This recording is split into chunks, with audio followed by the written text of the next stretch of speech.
না, বাচ্চা হবে হবে না বাবা, এই অনেকটা হাইটে উঠে যাচ্ছে। ঠিক। খরচ বাদ দিয়ে ওই 30টা মায়ের উপরে আপনার বার্ষিক কেমন ইনকামের জায়গা তৈরি হয়? বার্ষিক ইনকাম আছে যদি বাচ্চা ভালোভাবে করা যায় আর বাচ্চার দামটা ঠিকঠাক পাওয়া যায়। এবারে যেটা এখন হ্যাঁ, 2400-2500 টাকায় যদি বিক্রি হয় তো বার্ষিক তাও 4-5 লাখ টাকা হবে বছরে। সব বাদ দিয়ে? হ্যাঁ, সব বাদ দিয়েও 4-5 লাখ টাকা হবে হওয়া সম্ভব। হ্যাঁ, তার থেকেও বেশি টাকাই রোজগার হতে পারে। মানে সরকারি জবের থেকে স্কুল মাস্টারের চেয়েও বেশি ইনকাম, বেশি টাকা রোজগার হতে পারে। অসম্ভবের কিচ্ছু নেই। এ তো বিক্রির ক্ষেত্রে খুব একটা সমস্যা হয় না? না, বিক্রির ক্ষেত্রে সমস্যা নেই। যেটা আমরা সাধারণত পোল্ট্রি সেক্টর বা অন্য সেক্টরে দেখি, বিক্রি মাল রেডি হয়ে গেল, বিক্রি হতে অনেক সমস্যা। না, এগুলি বিক্রি হতে সমস্যা হয় না, খরিদ্দার ঠিক জোগাড় হয়ে যায়।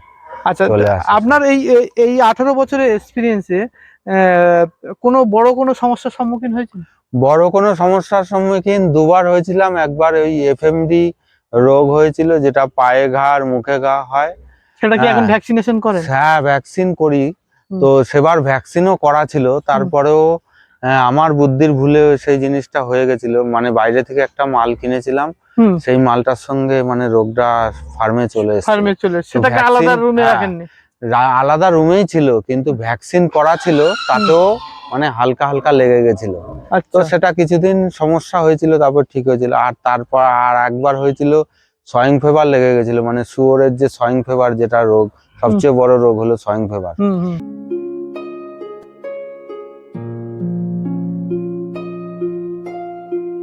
নমস্কার, উত্তরণ কৃষিতে সবাইকে স্বাগত। কেমন আছেন আপনারা? আমার দেশ এবং দেশের বাইরে থেকে রেগুলার যারা আমার ভিউয়ার, তাদের জন্য আন্তরিকভাবে শুভেচ্ছা। আজ আমরা এসেছি নদিয়া নবদ্বীপ, আর এটা হচ্ছে সুভাষনগর। এখানে এক দাদা ভাইয়ের কাছে এসেছি, যিনি দীর্ঘ 18 বছর ধরে তার কর্মজগতে শুরু এই পিগ ফার্ম দিয়ে, আর বর্তমানে কি অবস্থায় আছে। আমার পিছনটা যতটা দেখতে পাচ্ছেন, বর্তমানে তার কাছে 30টা রেডি মা আছে, এবং মূলত পিগলেটের জন্য তিনি ফার্মটা করছেন। আর যে সমস্ত ভিউয়াররা যে পিগ ফার্ম নিয়ে একটা ডিম প্রজেক্ট হিসাবে অনেকে দেখেন, কি করে লো বাজেট থেকে শুরু করে সেটাকে বড় আকার দেওয়া যায় এবং সেটার প্রতি স্বনির্ভর হওয়া যায়, সেটাই দেখবো এই ভিডিওতে। তাই আশা করি এখন ভিডিওটা যারা দেখছেন, প্লিজ স্কিপ করে দেখবেন না, তাহলে তথ্য পাবেন না। আর যারা এখনো পর্যন্ত আমাদের চ্যানেলটা সাবস্ক্রাইব করেননি, প্লিজ চ্যানেলটাকে সাবস্ক্রাইব করে আমাদের সঙ্গে থাকবেন। আর কমেন্টে আপনারা বিষয়ভিত্তিক প্রশ্ন করবেন, কারণ আরও কি জানতে চান, বা পরবর্তী ভিডিওতে সেই সমস্ত প্রশ্নের উত্তর নিয়ে আবার ভিডিও বানাতে পারি। তো প্লিজ কমেন্ট করবেন। তো আসুন এখানকার ফার্মার যিনি আছে তার সাথে পরিচয় করি, এবং তার থেকে এই ফার্মের বিষয়ে তথ্য নিই, কি করে তিনি দীর্ঘ 18 বছর ধরে এই ফার্মটা শুরু করেছেন এবং বর্তমান কোন পজিশনে নিয়ে গেছেন, আর কি করে তার বিজনেস পদ্ধতি কেমন আছে সেটাই জেনে নিই। তো চলে আসুন, ফার্মারের সাথে দেখা করি। দাদা, উত্তরণ কৃষিতে আপনাকে স্বাগত। আপনার নামটা যদি একটু বলেন। আমার নাম সুব্রত দাস। সুব্রত দাস। আর এই জায়গাটার নাম কি? এই জায়গাটা সুভাষনগর দক্ষিণ বাবলারি। দক্ষিণ বাবলারি। আমার পিছনে যে ফার্মটা দেখতে পাচ্ছি, সেটা তো আপনারই ফার্ম? হ্যাঁ, আমারই ফার্ম। এই একটা আছে আর ওই একটা আছে। কতদিন আগে শুরু করেছিলেন? এটা বিগত 18-19 বছর থেকে আমার চলছে। 18-19 বছর ধরে? মানে আপনার কর্মজগতে শুরু কি পিগ ফার্ম দিয়ে? হ্যাঁ, কর্মজগতে শুরু পিগ ফার্ম দিয়ে। যখন শুরু করেছিলেন কতগুলো দিয়ে শুরু করেছিলেন? তখন ওই 10-12টা দিয়ে শুরু করেছিলাম। তখন 4টে ঘর ছিল, প্রথম শুরু হয়েছে। 4টে ঘর? হ্যাঁ, এখন 24-25টা ঘর। 24-25টা ঘর আছে।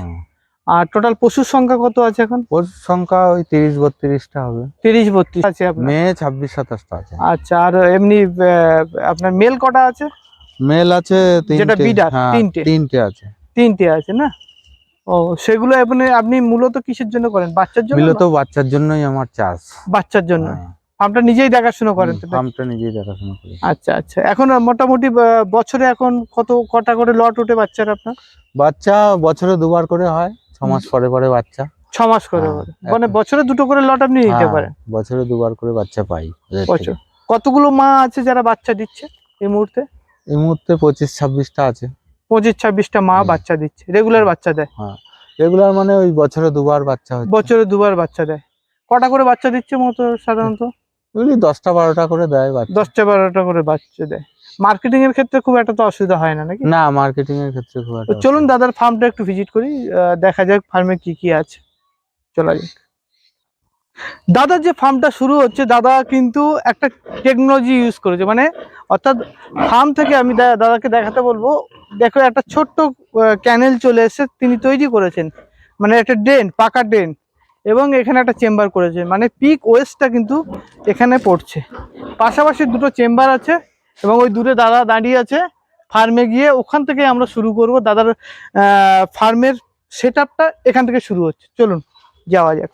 দাদা এখান থেকেই শুরু না? হ্যাঁ, শুরু। তো এখান থেকেই সব কি জাত আছে যেন বললেন আপনি? এটা হলস্টিয়ান মাল। আচ্ছা, এই ফিমেলটা কি প্রেগন্যান্সি পিরিয়ডে আছে নাকি না? হ্যাঁ, প্রেগন্যান্সি। আচ্ছা, প্রেগন্যান্সি পিরিয়ডে আছে। এই রুমগুলো কত বাই কত আছে? এগুলি 10x6 আছে। 10x6 আছে না? এটাও ফিমেল আছে? হ্যাঁ, এগুলি সব বাচ্চা দেবে। এটা বাচ্চা দেবে, প্রেগন্যান্সি পিরিয়ডে আছে। ঠিক আছে, এরকম ভাবে রুমগুলো গেছে। এটাও প্রেগন্যান্সি পিরিয়ডে আছে এবং 10 বাই কত বললেন? 6। 10x6। চওড়াটা 6 ফুট আছে, আর লম্বাটা আছে 10 ফুট। আর ফিমেল গুলো এক একটা ফিমেলকে রেখেছেন দাদা এক একটা ঘরে, এক একটা ঘরে। ঠিক আছে, তো এখানেও থেকে দেখবো। তো এখানে কিছু বাচ্চা আছে দেখতে পাচ্ছি। এগুলোর বয়স কত দাদা? এগুলি 20 থেকে 25 দিন বয়স হবে। 20-25 দিন হচ্ছে, মানে মায়ের দুধই খাচ্ছে ওরা? মায়ের দুধই খাচ্ছে এখন ওরা। আচ্ছা, কতদিন হলে সাধারণত দুধ ছাড়ে? ওই 45-50 দিন। 45-50। তখন বডি ওয়েট কত হয় এদের বাচ্চাদের? বডি ওয়েট ওই 8 কেজি, 8 কেজি 9 কেজি এরকম হবে। 8 কিলো 9 কিলো হবে তখন, মানে দুধ ছাড়ার পরে 8 কিলো 9 কিলো। 8 কিলো 9 কিলো বড়। বাবা, এখানেও তো অনেকগুলো বাচ্চা দেখতে পাচ্ছি। এখানে 10টা আছে বাচ্চা। 10টা বাচ্চা, সব এরই বাচ্চা? সব এরই বাচ্চা। আচ্ছা, সব এই দুধই খাচ্ছে না? সব দুধই খাচ্ছে। আচ্ছা, এগুলো এখানে কটা বাচ্চা আছে? এখানে আছে 9টা। 9টা? এই মায়ের? এই মায়েরই বাচ্চা সব। এই মায়ের বাচ্চা আছে 9টা। ঠিক আছে, এখানেও একটা ফিমেল দেখাবো, তারও কিছু বাচ্চা আছে। কিছু বাচ্চা মানে বিক্রি হয়ে গেছে নাকি এটা থেকে? এগুলি কিছু বাচ্চা বিক্রি হয়ে গেছে। কিছু বাচ্চা, এগুলো সব দুধ ছেড়ে দিয়েছে না? না, দুধ খাচ্ছে এখনো। ওকে ওকে। আচ্ছা, এখানেও দেখছি, এখানেও ভালো করে দেখাতে বলবো। এখানেও বাচ্চা আছে দাদা। প্রত্যেকটা সব রুমের মাপটা একই বললেন? হ্যাঁ, রুমের মাপ সব একই। 10-5 আর কি। হ্যাঁ, ঠিক আছে, এখানেও ফিমেল আছে। দাদা এই রড গুলো কেন দেওয়া আছে? এই যে পাশ থেকে দেখতে পাচ্ছি পাইপ গুলি দেওয়া হয়েছে। বাচ্চা যখন সাধারণত হয় এরা মানে সেন্স হারিয়ে ফেলে, মানে তখন হ্যাঁ মা সেন্স হারিয়ে ফেলে, তখন ও 8টা 10টা করে বাচ্চা হয়, 12টা করে বাচ্চা হয়, তখন ওই ওরা শুতে যখন যায় দেয়ালের দিকে বাচ্চা থেকে গেলে ওরা যেন চাপা না পড়ে, তার কারণে রডটা দেওয়া। মানে বাচ্চা যদি চাপা খেতে যায় রডের ভিতরে ঢুকে যাবে, বাচ্চাটা চাপা খাবে না। মানে এই ঘরগুলো দেখা যাচ্ছে যে ওই কারণে রডটা দেওয়া। মানে সাধারণত ছোট বাচ্চাদের ক্ষেত্রে এটা সমস্যা। ছোট বাচ্চাদের যখন 1 দিন 2 দিন বয়স হয় তাদের ক্ষেত্রে মোটামুটি দিন 3-4 মানে এরকম মোটামুটি 8-10 দিন এরকম থাকলে ভালো থাকে, তাই তো? ভালো থাকে, ভালো থাকে, যেন চাপা না পড়ে, তার কারণে রডটা দেওয়া। আচ্ছা আচ্ছা, ঠিক আছে, চলুন আমরা দ্বিতীয় ফার্মটা দেখি দাদা। দ্বিতীয় এখানে দেখছি বাচ্চা 2800-3000 বিক্রি আছে না এই বাচ্চাগুলো? ওকে, চলো দেখা যায় যে এখানে এগুলো কি বাচ্চা রাখার রুম নাকি? না, এগুলি সব বড় মালই আছে। এখানে তো ফিমেল আছে দেখছি দুটো। হ্যাঁ, আচ্ছা ওকে।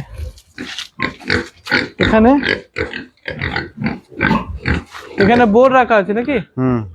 ওকে। এখানে এগুলি মাঝারি মাল, হ্যাঁ গিল্ড মাল যেগুলো আছে এগুলি হয়তো তৈরি করছেন নাকি আগামী দিনে? এগুলি আর ওই 2 মাস পরে এগুলি সব এটা চলে আসবে, গবনা হবে, এগুলি সব আবার নতুন করে বাচ্চা দেবে। মানে নতুন মা রেডি করছেন আর কি।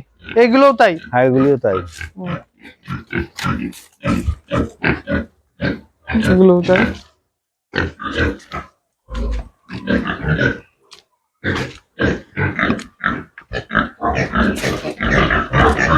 ওই সাইডেও আছে।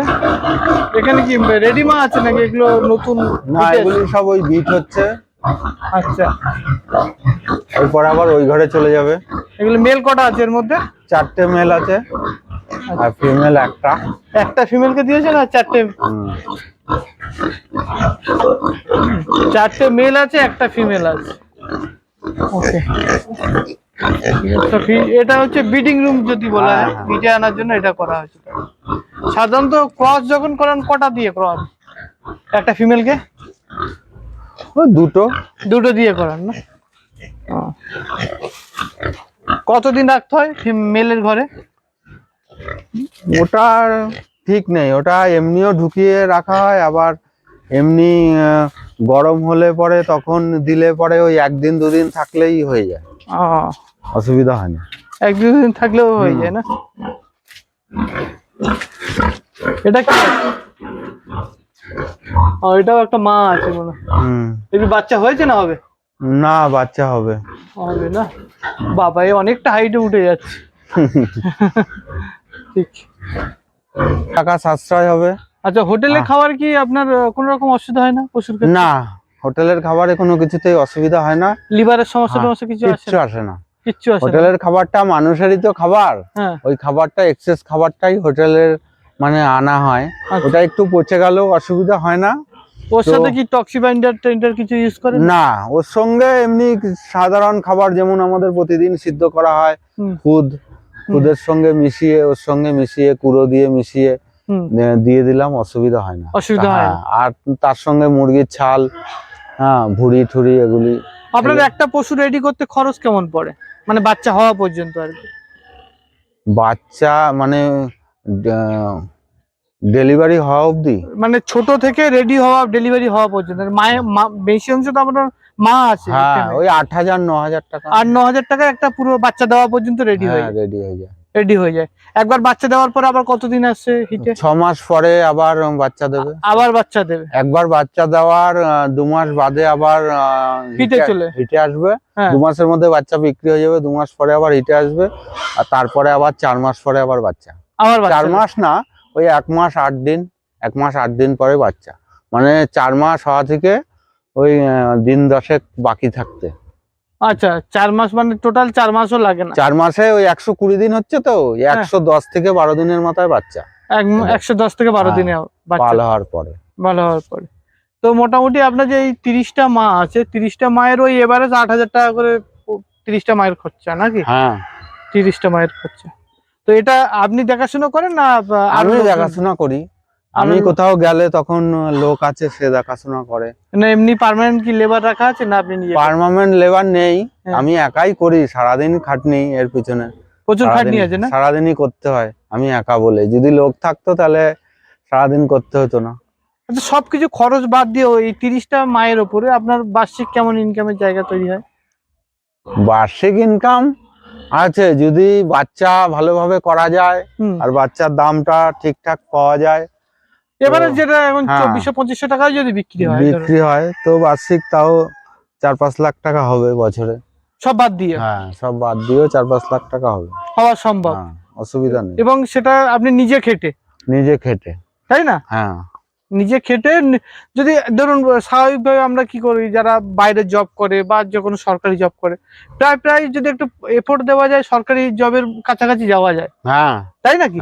মানে আপনি দীর্ঘদিন যেহেতু করছেন, 18 বছর করলে যদি আর একটু বাড়ানো যায়, আর একটু বেশি হয়, লোক একটা থাকে বা দুটো থাকে, তাতে তার থেকেও বেশি টাকা রোজগার হতে পারে। মানে সরকারি জবের থেকে স্কুল মাস্টারের চেয়েও বেশি ইনকাম, বেশি টাকা রোজগার হতে পারে।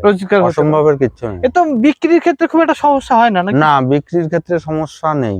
যেটা আমরা সাধারণত পোল্ট্রি সেক্টর বা অন্য সেক্টরে দেখি, বিক্রির মাল রেডি হয়ে গেল, বিক্রি হতে অনেক সমস্যা। না, এগুলি বিক্রি হতে সমস্যা হয় না, খরিদ্দার ঠিক জোগাড় হয়ে যায়।